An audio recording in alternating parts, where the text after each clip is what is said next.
જમતી વખતે ખાવામાં કંટ્રોલ નથી રહેતો તો શું કરવું?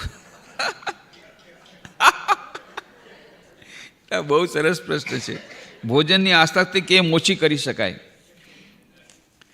એટલે ભોજનની આસક્તિ એ કરવાનો એકમાત્ર ઉપાય છે ભોજન. ભોજન અને ભજન. ભજન કરો તો ભોજનની આસક્તિ ઓછી થશે. એક બંગાળી ભાઈ હતા, એમણે કીધું આજે અમારે રાતને ત્યાં બધા આવજો, ત્યાં ભોજનની વ્યવસ્થા છે. એટલે બધા કેટલા બધા ગયા કે ચાલો ભાઈ ભોજનની વ્યવસ્થા છે. હવે ત્યાં ભજન ચાલતા હતા, ભજન પૂરા જ ન થાય. ભાઈ ક્યારે ભોજન થશે? કે મેં તો ભોજન માટે બોલાવ્યા હતા. એને ભજનને ભોજન કહે છે લોકો.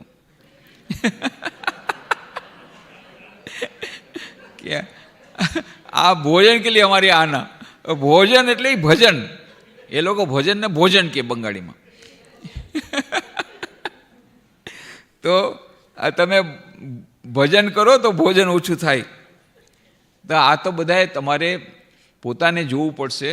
આ તો વધારે વખત નથી, થોડા વખતમાં ડૉક્ટર લોકો તમને કહી દેશે કે ભાઈ હવે બસ કરો. હવે તમે જો નહીં સંભાળી શકો પોતાને તો ડૉક્ટર લોકો જ કહેશે કે હવે તમારું ડાયાબિટીસ છે, હવે આ બંધ, ઓલું બંધ, આ બંધ.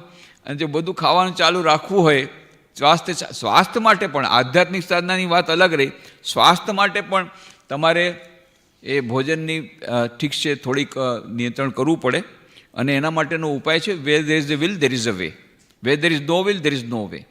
જ્યાં ચાહ હૈ વહાં રાહ હૈ, જ્યાં ચાહ નહીં વહાં રાહ નહીં. તમારે પોતાને જ નિર્ણય કરવો પડશે કે ભાઈ પછી આવતીકાલે મારે પોતે જ દુઃખ ભોગવવું પડશે જો અત્યારે નિયંત્રણ નહીં કરું. તો તે બીજા પણ ઘણા બધા ઉપાયો છે, તમે જુઓ.